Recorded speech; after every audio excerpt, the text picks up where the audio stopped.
Hey y'all, welcome back to New Slang. I'm music journalist Thomas Mooney. We're kicking this week off being joined by singer-songwriter Jillette Johnson.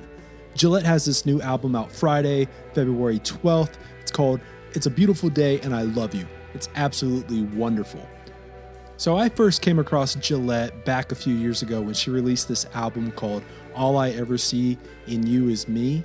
I really love that album, and I'm pretty sure that the songs Love is Blind and Flip a Coin, they wound up being in like my top 15 most played songs that year.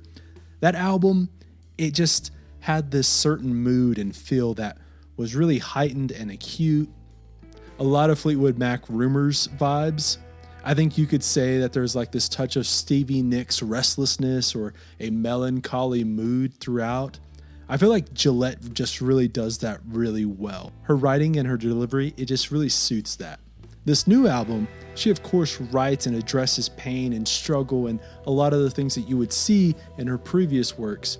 These songs, they have an emotional weight as well, but I think this album really finds her happy and in a really great place, and I think she really balances those two worlds just kind of perfectly on this record. Sometimes she uses humor and a little bit of this tongue-in-cheekiness when speaking about these serious subjects. There's self-awareness and compassion, and in many respects, acceptance. I think an easy example of this is the song Jealous. Jillette addresses something that I think we all struggle with, keeping up with the Joneses and scoreboard watching. It's easy to obsess and allow jealousy to become that thief of joy.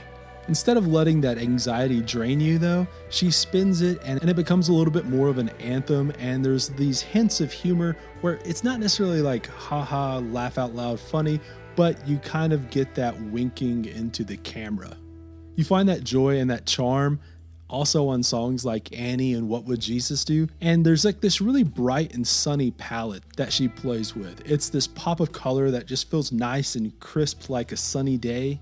And even on something like I Shouldn't Go Anywhere, it has this 70s pop lean to it that just lightens it up just a touch where maybe that wouldn't have happened on previous works. There's this self-destructive sway on that song that really taps into this lonesome afternoon bar setting, and it just gives off this perfect little glow of gloom and loneliness.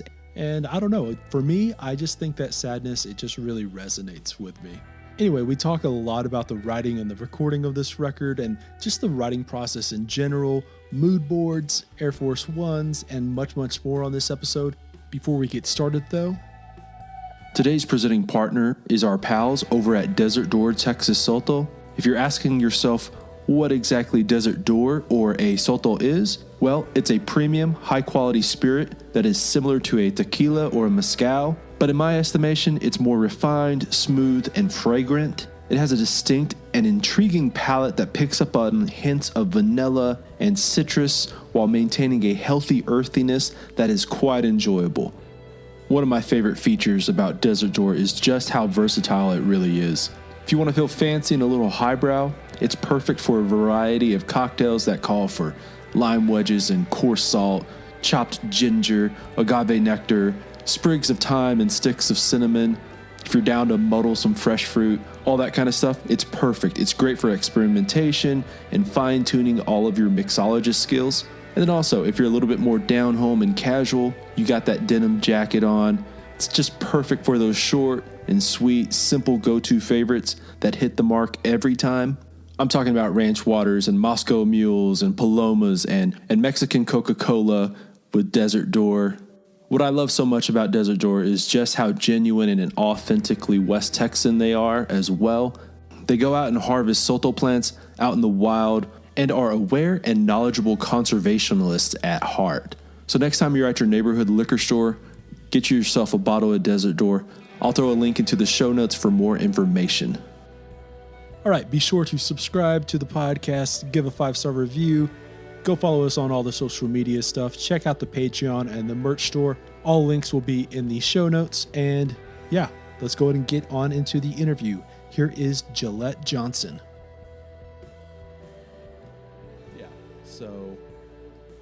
I guess let's just start off with the obvious. You have this new record coming out just in like 2 weeks from now.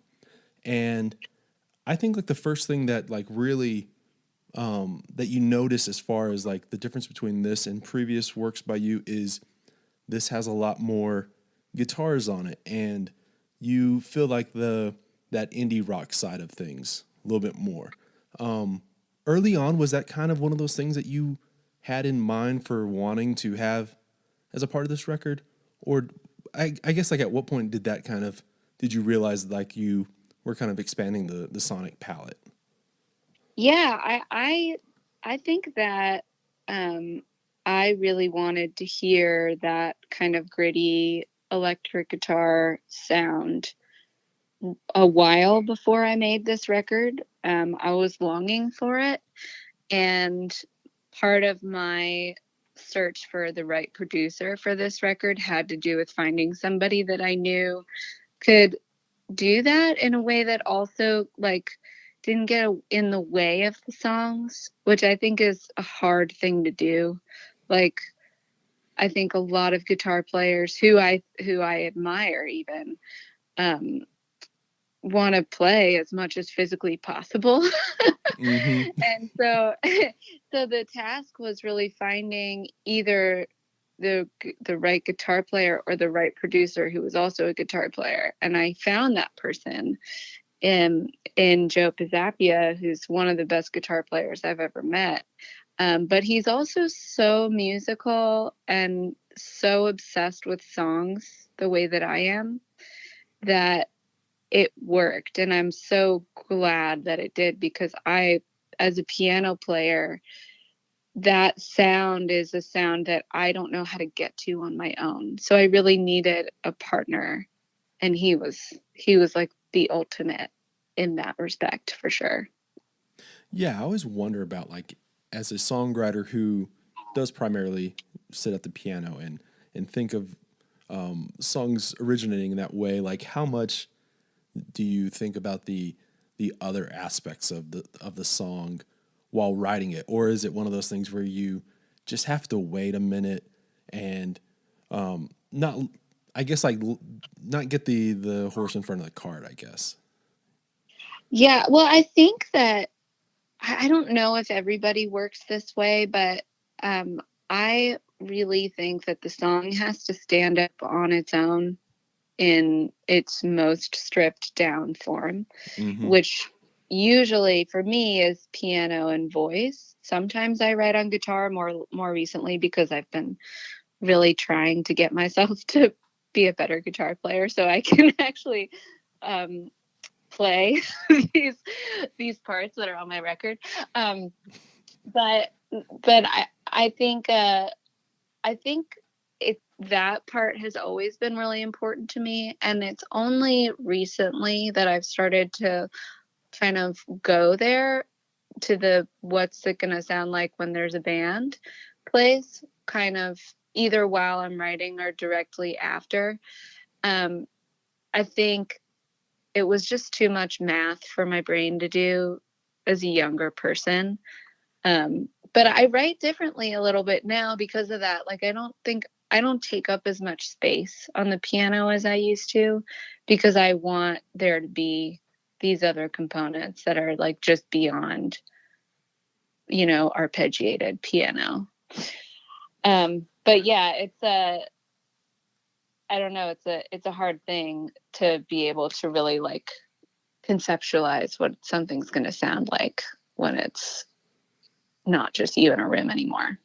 Yeah, it's that's really interesting. I think that like a lot of times, and this is probably related to how you were talking about guitar players and knowing that like, you know, guitar players like to play. You as a piano player likes to probably play piano, right?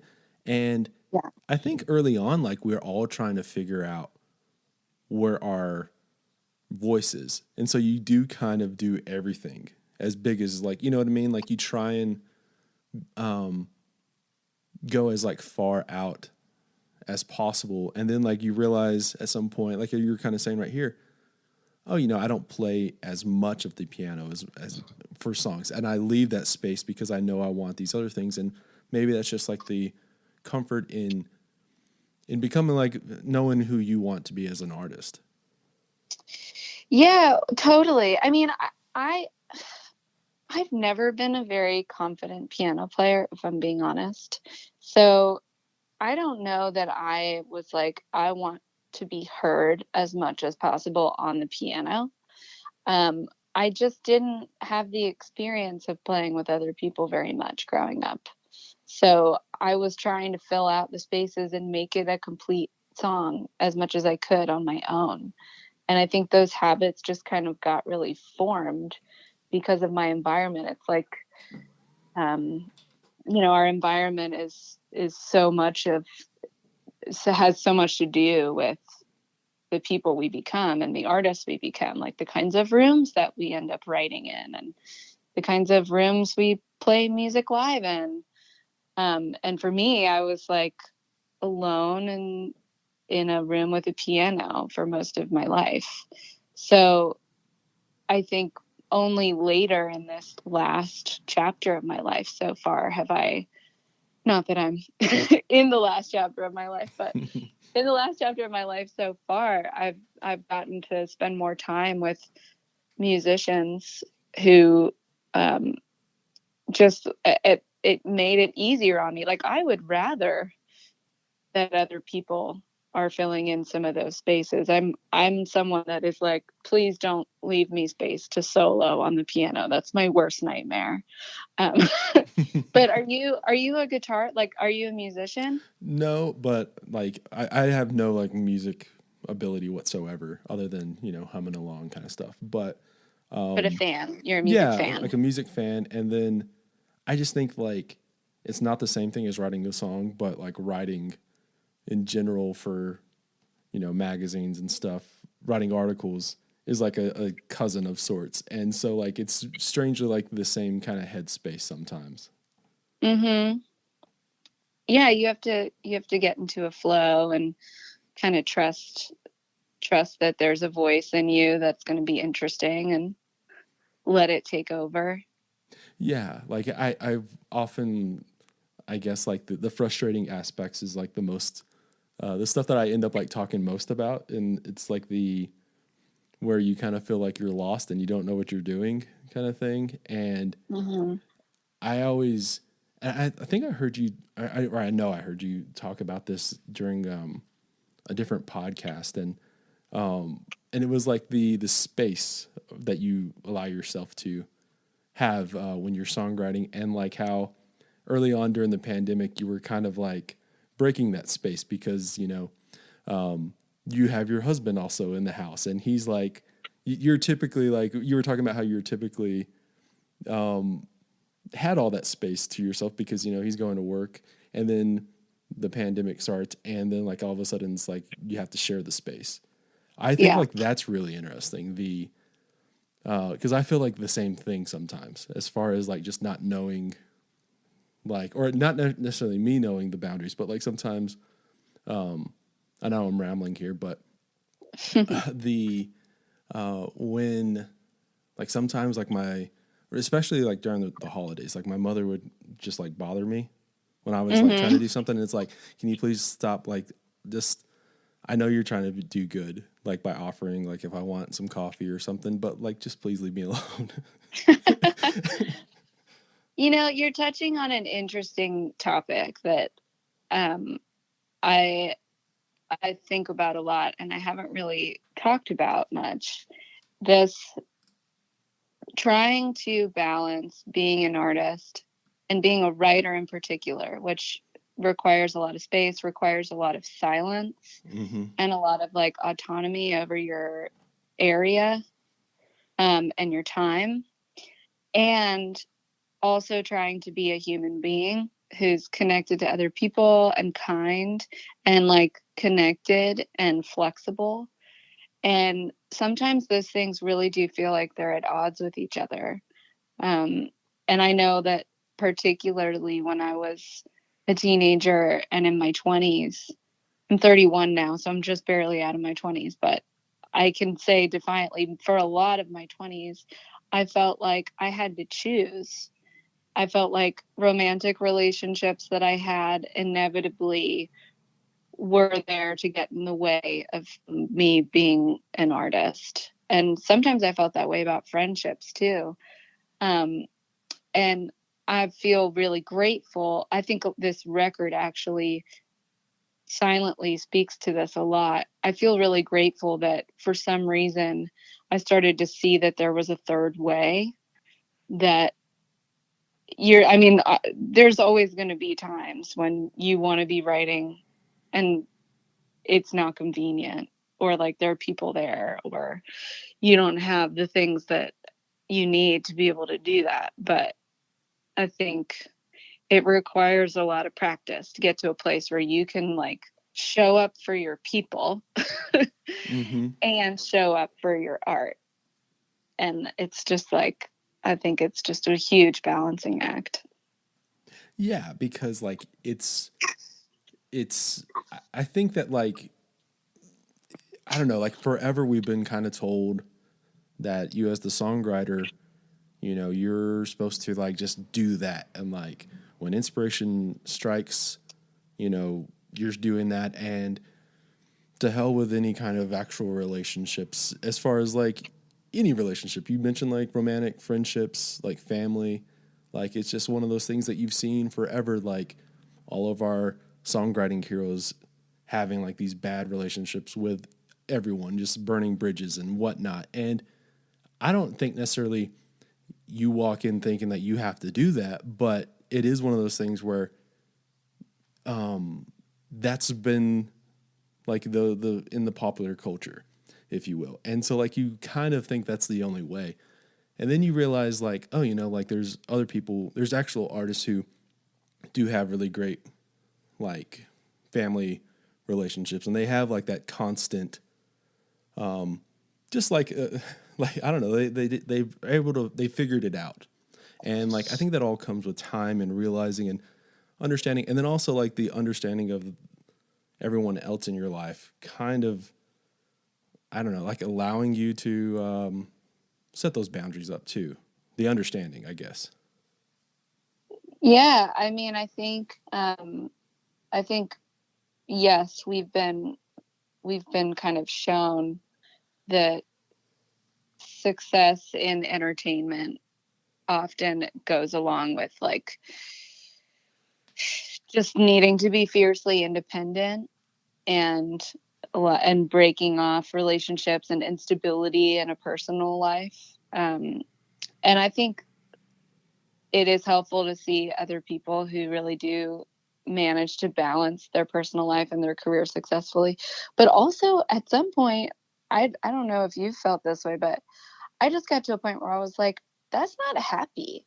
Like, I'm lonely. I know a lot of people, and there are a lot of people who I really like and actually love, but I don't feel like I've really let people know me, or like I've really built a strong community that I can rely on. And that was part of why I moved to Nashville, because I just could tell that this place nurtures that.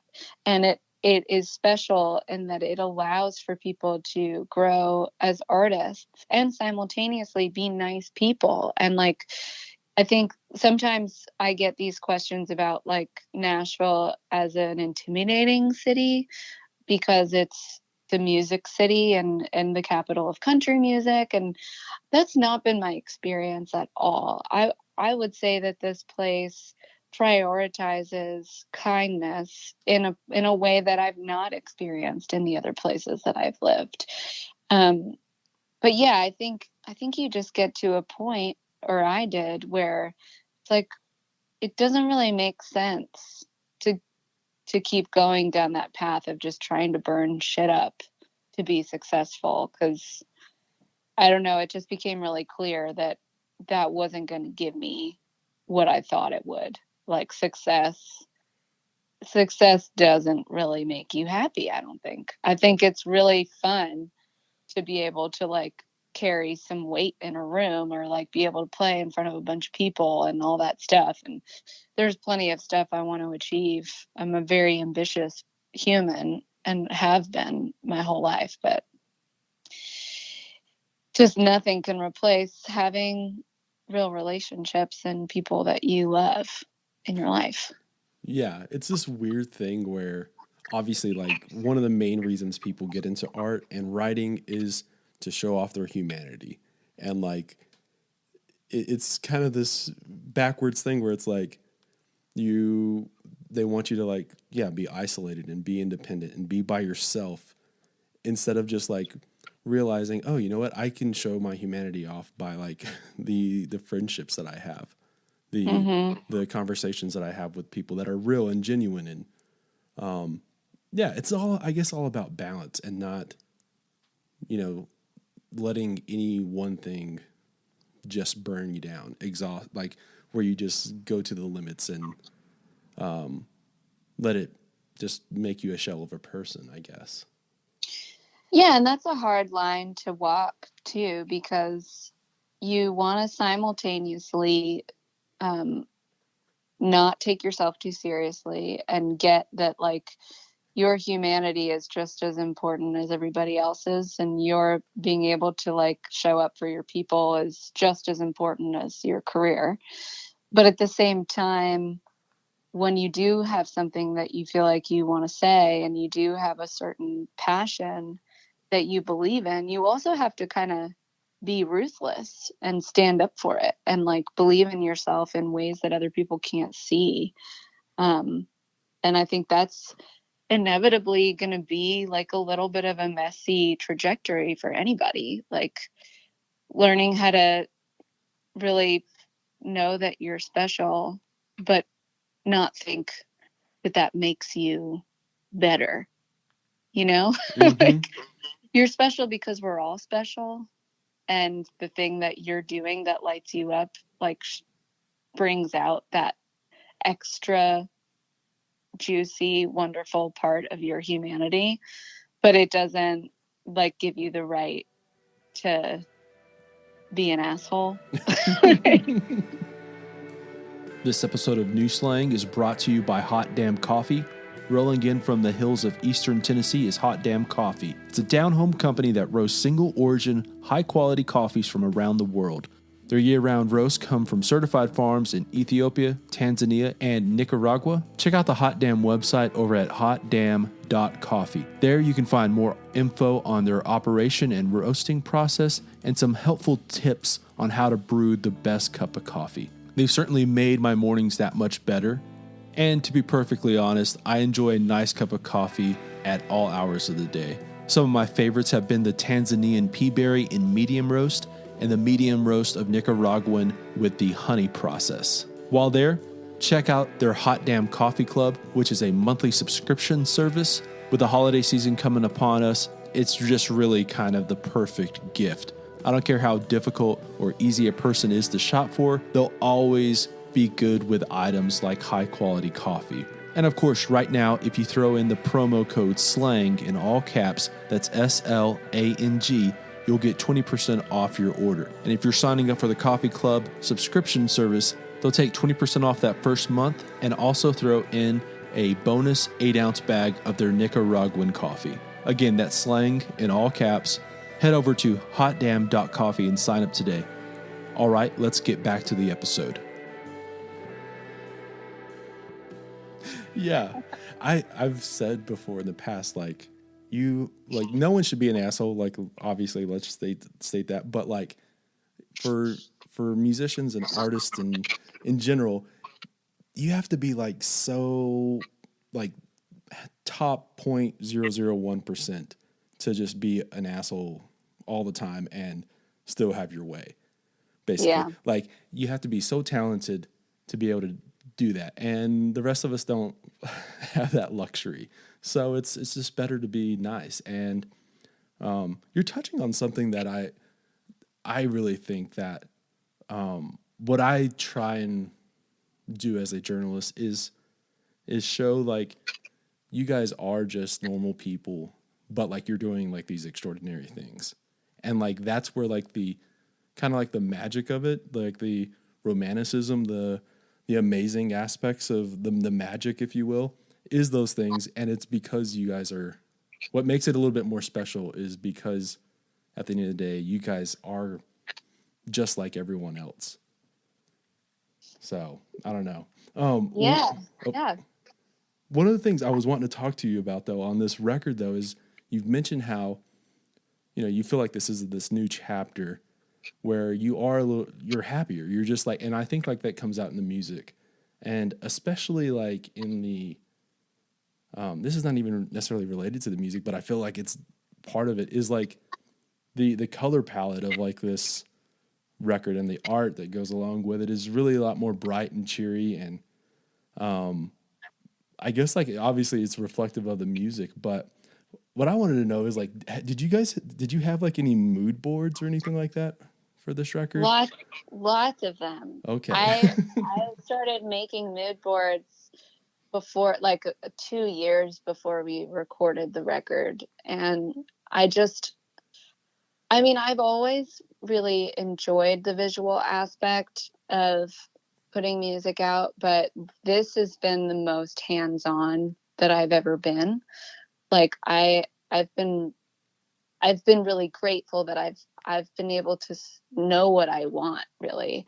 In the past I've kind of like had a hard time honing in on a visual direction and really leaned on art directors to help guide that. And this time it's really just, I mean, I've had really talented people help me, like a graphic designer named Betsy Baird, who did all the album packaging, and my friend Betsy Phillips, who took all the photos, and my friend Caitlin Rates, who has done all these backyard videos that we've made. But I've been able to really step into myself as like someone who sees what I want the art to look like. And so, yeah, I made a ton of like Pinterest boards, and I just had, I just let myself kind of trust my body, like as far as outfit choices and color palettes and photos. Like if something felt like it sat in the same place in my body when I looked at it as the record sounded, then I knew that it was going in the right direction. And I made a point to only use photos of me for the album artwork and for the single artwork that I was looking the camera directly in the eye.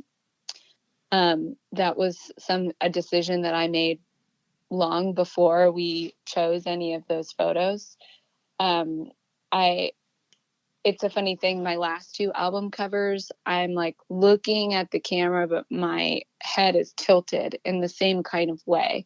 And it's this kind of like, I've got a secret that I'm not going to tell you thing. And this record to me was just about really being comfortable and looking the audience directly in the eye and being open and proud of where I am. And in that same way, I wanted to wear a lot of color and use a lot of color because I wanted it to be a joyful statement, and I wanted it to be kind of a loud statement. Like I wanted to make kind of a loud record in general. And it's been really, really fun to put all that together. It's gotten my brain to start working differently. Like even as I'm writing music now, because I'm kind of always writing, I'm I'm already starting to conceptualize the visual aspects of where this may go after this record, and I never used to do that. But it's fun. It's fun. It's like it's happening simultaneously to thinking about production while I'm writing now too. Yeah, like I always wonder if like I guess like a lot of bands or a lot of artists when it comes to like the visual director, as you said, did you say visual director? I'm trying to think of like the official term Yeah, you there said. was like the art Art directors and director. stuff. There you Yeah. go. Yeah, I'm sure like they often use like a lot of mood boards and stuff, but I always wondered about like the actual artist, you as the songwriter, kind of doing the same thing, because I don't know if like a lot of people. There's only been like two people who have said yes, I've had mood boards, and it's you and back in I guess like September, I had interviewed Cam, and she said the same thing as far as like having these mood boards for her last record, and I think it was like 10 songs long, and having like 10 mood boards based off the songs. And I don't know. I find like that all of that aspect to be interesting in the way that where it just kind of gives additional context. Mm-hmm. Wait, did you say Cam? Yeah. She's so cool. I like her so much. Yeah. That's so cool that you guys did an interview together. Was she a fun person to interview? She was, as much as like I thought like she was going to be great, like she was even that more better than I thought. Like more better. That's good. Yeah, like a lot more. Like I guess like it's one of those things where you all like I don't know, people who you deem as like super successful, you kind of wonder like how self-aware they are. You know what I mean? Mm-hmm. And she was like, she knew like she had thought about all this stuff I had asked her like 100 times. You know, so yeah, like I don't know, I just really loved talking with her. But like I just love like the mood board thing and like that aspect of being able to like just like I said, you kind of give a little bit more context for where this record is and what your mindset was. And I also I didn't notice like as you said, like each of the photos for this album, the art, you looking directly into the camera. The one thing I did notice that was a constant though was like you're wearing these like Air Force Ones. Oh yeah, that was also a decision that was made. Yeah. I'm more of a boot guy now, but like Air Force Ones were always like just the most comfortable like tennis shoes. Heck yeah. I mean, it's funny. I did the opposite. I was always a boot person. And when I lived in New York, it killed my feet. I was a young person and I had the worst feet. I had like the feet of a 78-year-old because I was walking like 5 to 10 miles a day in these boots that had no support at all.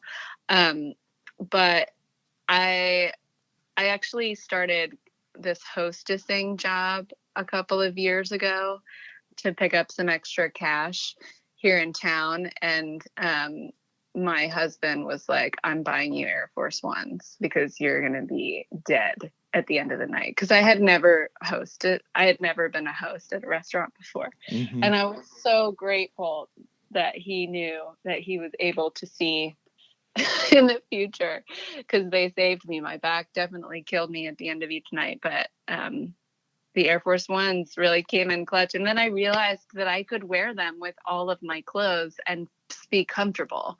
And there was just kind of no turning back after that. Yeah, it's, as you said, like, you're 31, I'm 33.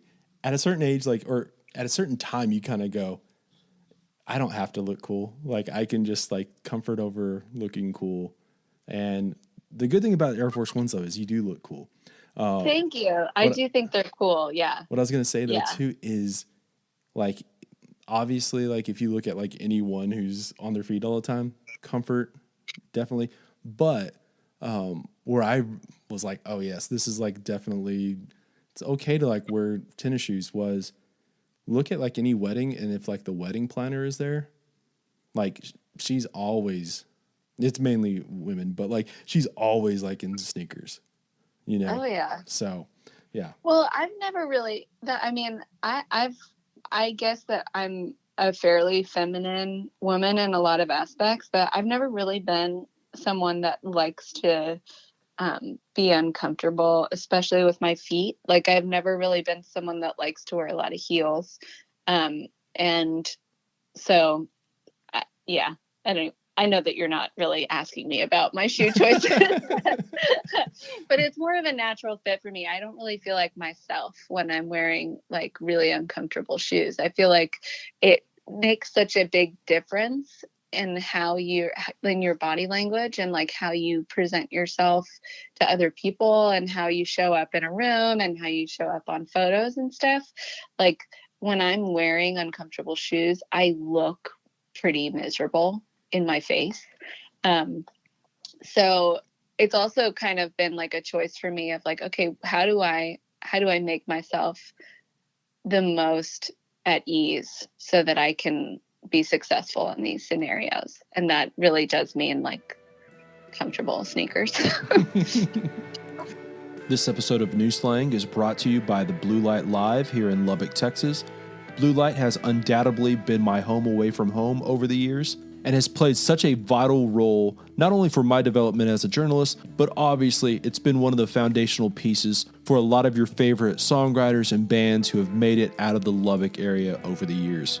And of course, as a music venue, they've played such a pivotal role for a lot of your favorite bands just in general. One of my favorite parts about Blue Light is just how versatile the place can truly be. I've seen it crowded and rowdy on a Saturday night for a rock and roll band, and I've seen it dead still on a Wednesday when a legendary singer-songwriter rolls through town. What you should do is go over to bluelightlubbock.com and check out all the new merch they've added. Hats, t-shirts, both short and long sleeve. They also have hoodies and koozies and just added some sweatshirts that are very much an homage to the college sweatshirt that John Belushi wore in Animal House. And then of course, maybe the crown jewel of their new merch is the Varsity Club style jacket in blue satin. I got one the other day, and yeah, it's just one of my favorite things I own now. And yeah, I don't know, I just love it. Anyway, you can check out all of their new merch over at bluelightlubbock.com. As always, I'll throw a link into the show notes for easy access.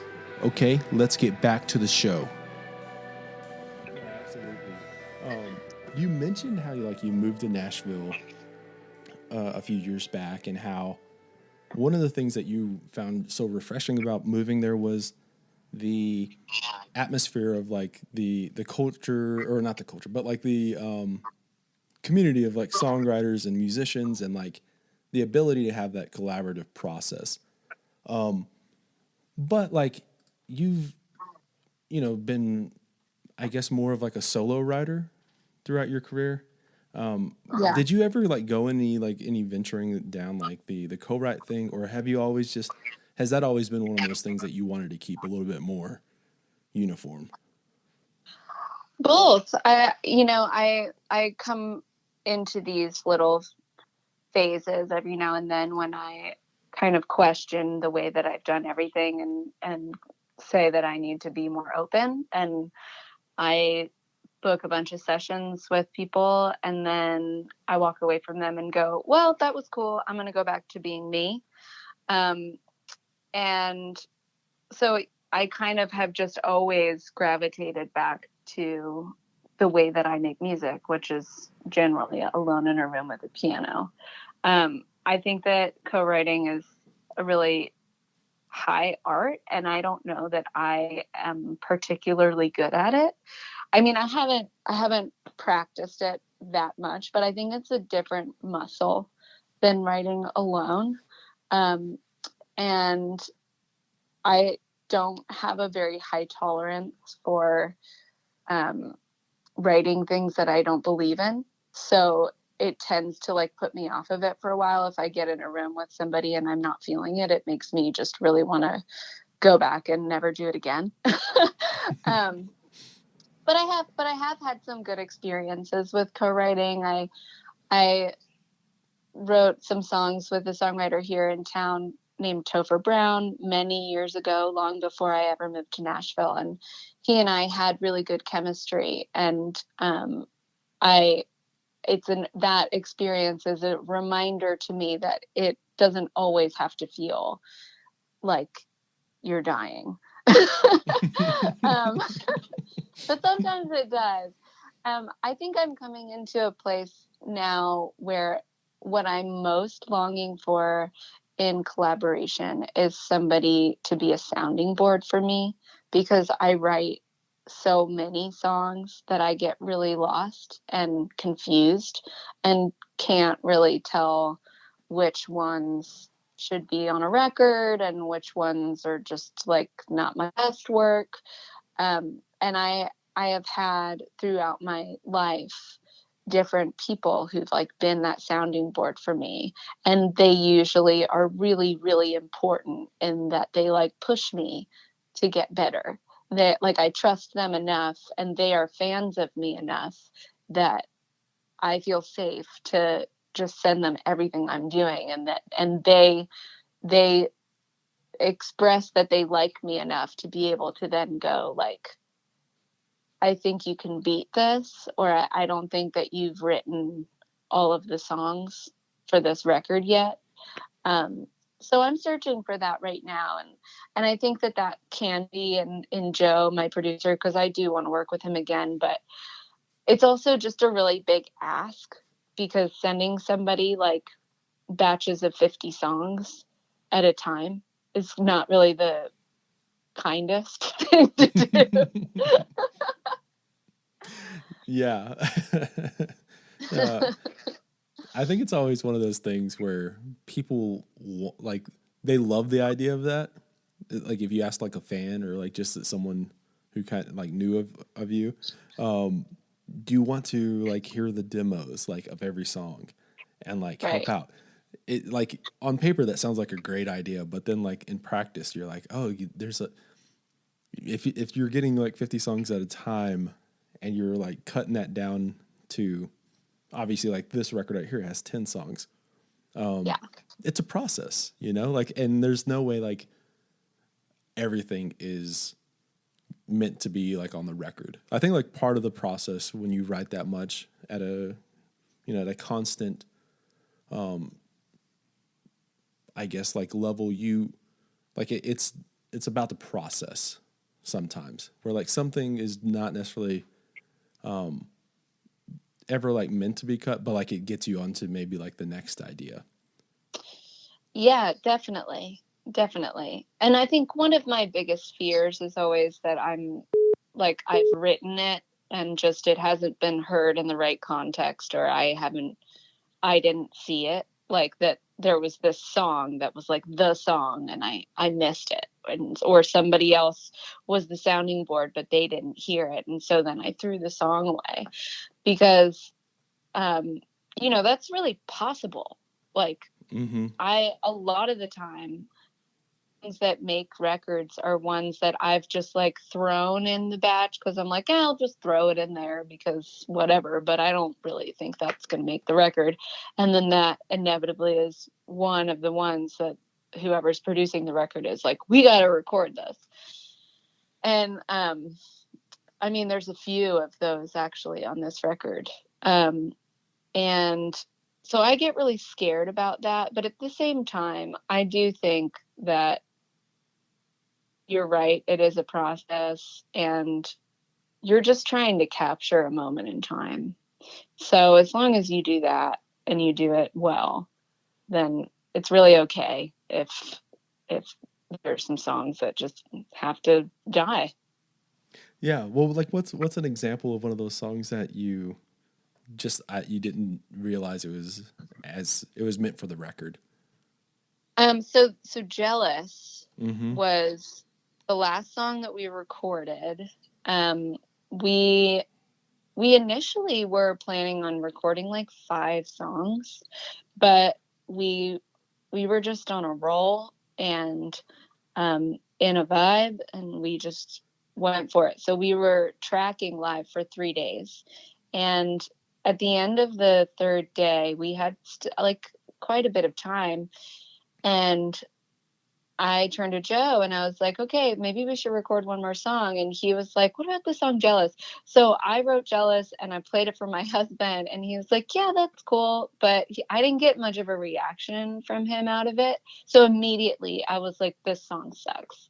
And because that's what I do. I'll be like, look at this thing I wrote. I'm so proud of it. And then if somebody gives me like a medium reaction, I'm like, oh, it's the worst thing I've ever made. Immediately. But but Joe was like, I really think we should just try it. And then we started playing it as a band. Like I started playing it, and just the band, everybody who played on this record is a really good musician. So they didn't really need uh, much knowledge before they jumped into each song. So everybody started playing, and then as soon as we finished the song, my drummer Jamie Jack was like, "You're insane. This was the biggest mistake of your life, almost not recording this song." No, not that Jealous is like, I don't know if Jealous is going to be like the song or whatever, but it was just really funny that it elicited this huge reaction out of Jamie. It was like so mad at me that I'd put it like way at the bottom of the pile. But yeah, I think that's probably the most obvious example of that. Yeah, that's probably my favorite song on the record as well. Oh, So cool. yeah, I just love like the like I said, like that one right there specifically probably has like more of the guitar driven aspects than some of the other parts of the record, and it's a little bit more.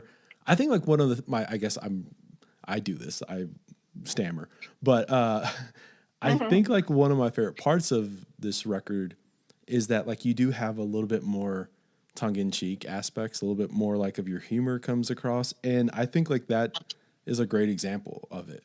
Is like being intimate and like being vulnerable, but also kind of like in a little bit more of a funnier way, I think. Even though it's not like haha kind of funny.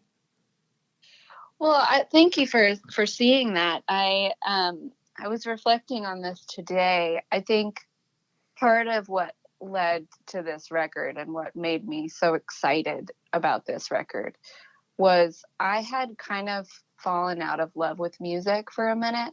Like I I just stopped liking music. I stopped listening to music. I stopped liking writing music. It just felt really heavy and stagnant for me for a while. And after that period of time, I mean, it took a lot of work to kind of get myself out of that place, because I think really what was happening is I was a little heartbroken, and I was like feeling a little insecure about my career, um and then I just decided that it didn't matter, and that I needed to stop taking myself so seriously, and I started being able to see the things that really did make me happy beyond just music.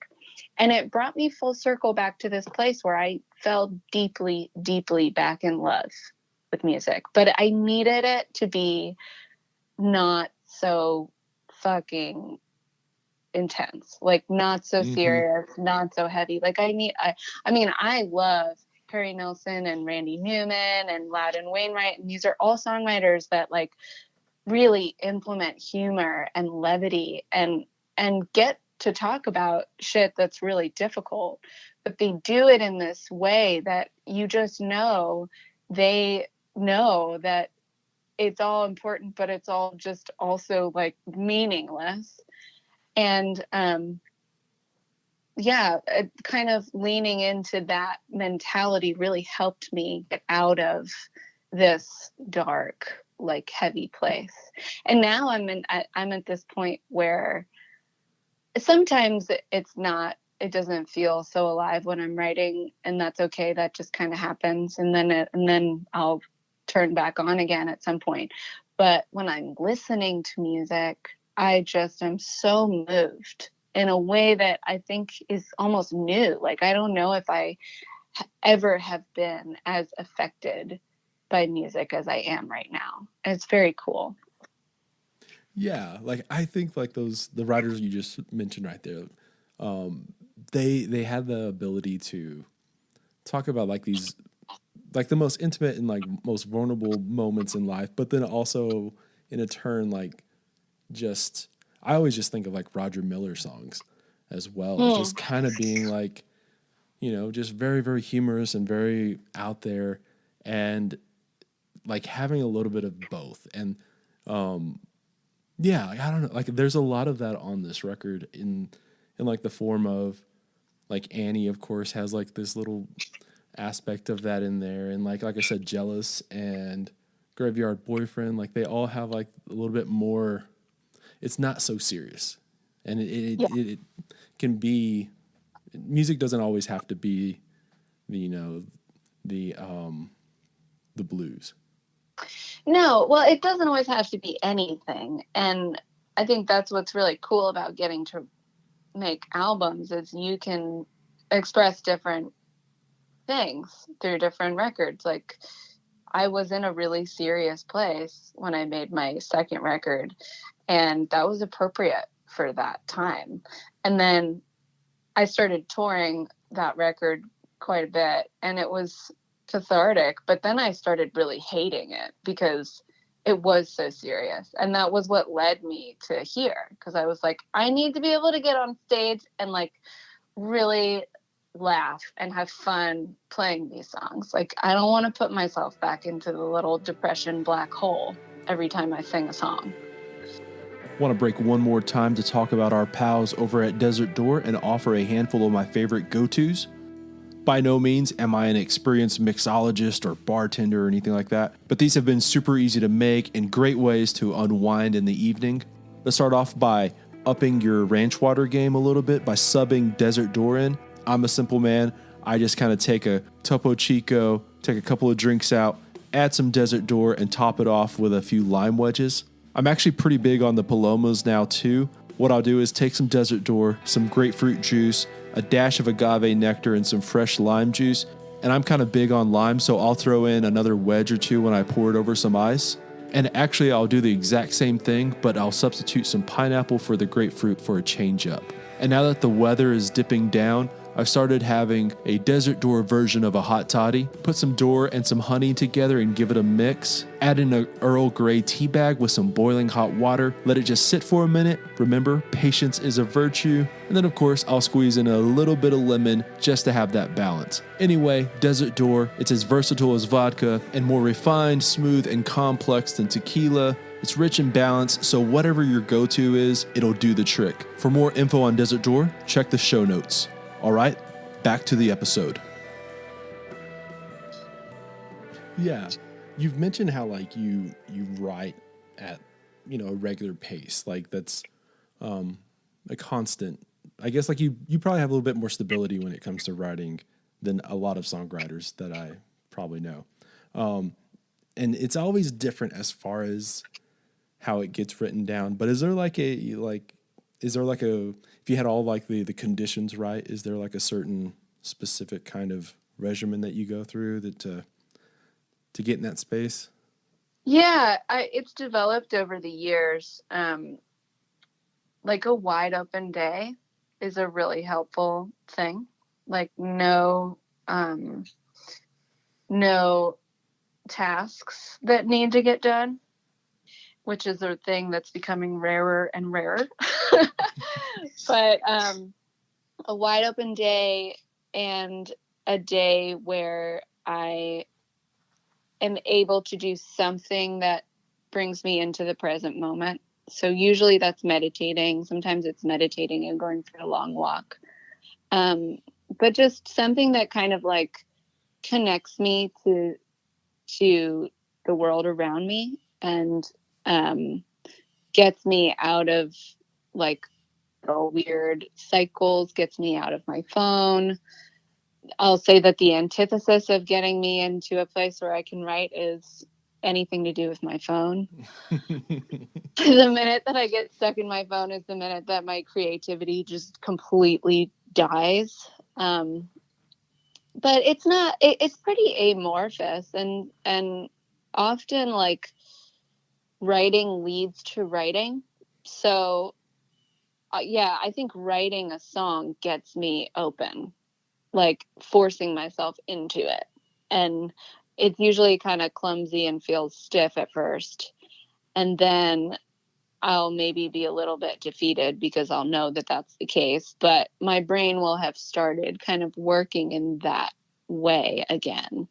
And then it'll allow for little ideas to pop up and my brain will be in a place where it's listening to those little ideas again. Because there's always that kind of happening. But I think it's not always that we're able to hear the small voice that leads to a song or an essay or whatever it is that you're making. So that's part of the like quiet practices too, because the voices really are literally small and very quiet. Yeah. Who was I speaking with now? It was, I can't remember who it was. I think it was, he had like this really great analogy for it. And like hearing those small voices, and his comparison was, Russell Crowe's character in A Beautiful Mind. How like he was always seeing like he was schizophrenic, and he was seeing like these equations, these math equations all over, like out in the, visually. And Mm-hmm. in a lot of ways, like songs are like that, like song ideas or just like ideas. And Mm-hmm. it's always like, as you're kind of saying, listening to those voices, and giving it the proper space and time to actually be able to pluck them out of the sky and let them like grow.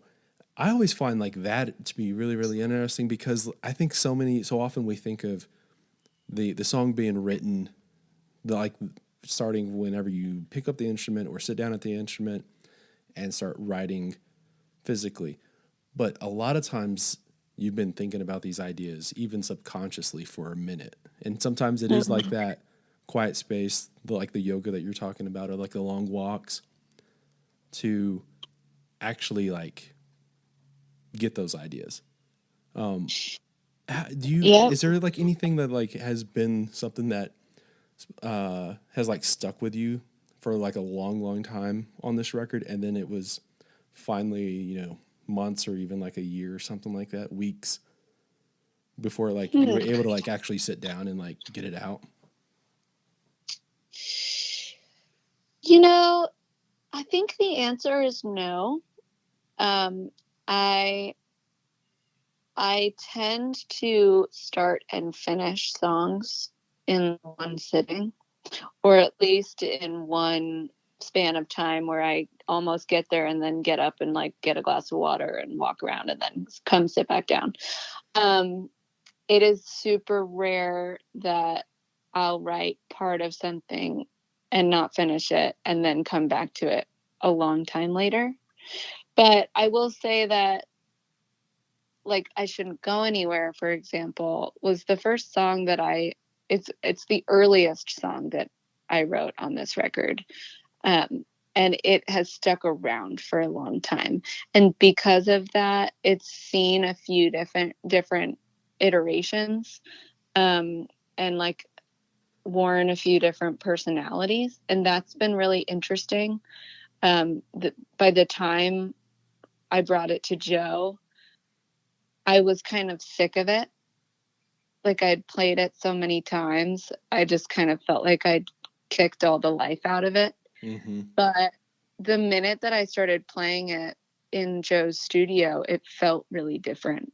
And like, even before he played anything along, it just took on a different tone. And that really speaks to Joe and my dynamic. Like, he and I have a pretty deep connection, I think we both feel. Um, and it's music, but it kind of goes beyond music. Like, I think we see each other pretty clearly, and playing music in front of Joe brings something else out in me. So all of a sudden that song took on this like lightness that I hadn't felt before. And then he started playing guitar along to it. And this was like before we were recording. This was just when we were figuring out what songs we might want to record on the record. And the minute he started playing along, it just was like, it just lit me up in such a beautiful way.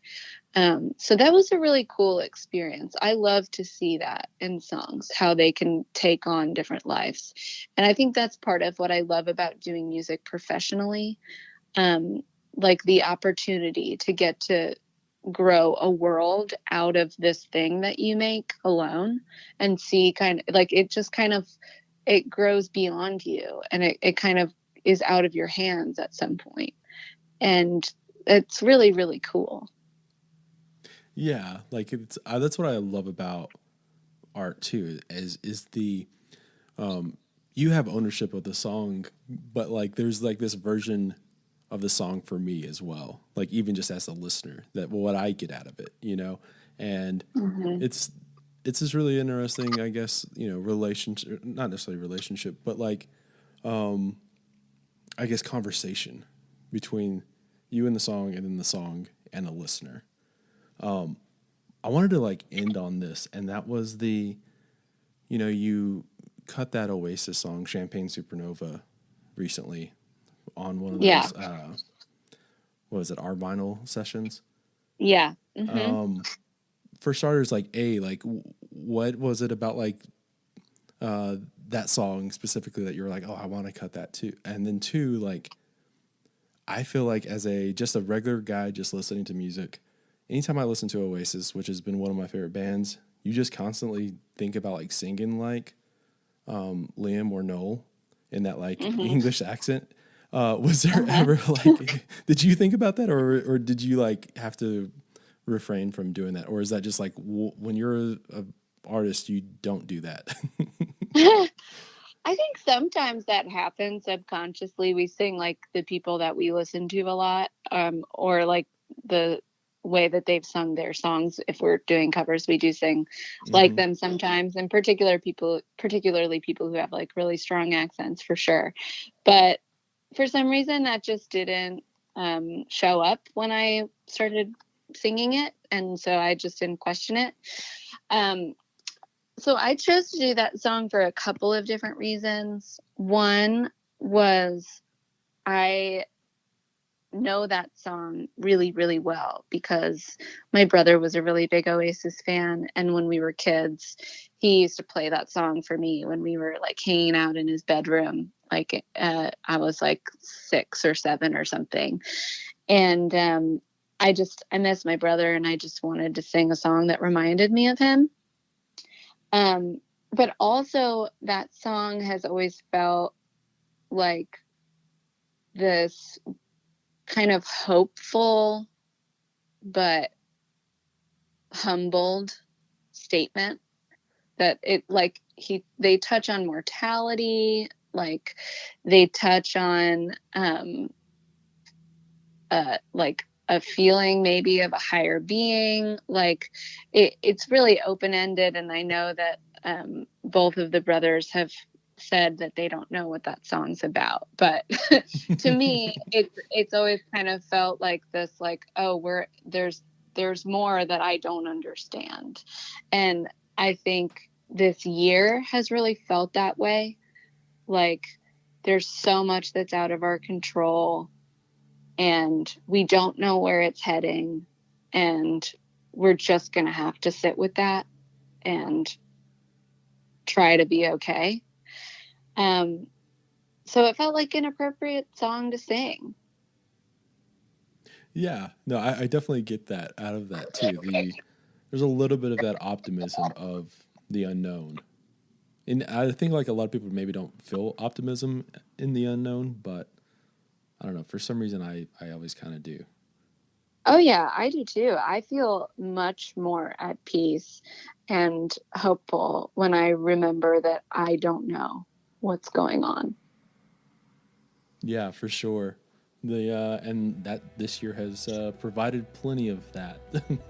So, yeah, it's been really, really great talking with you today. Likewise.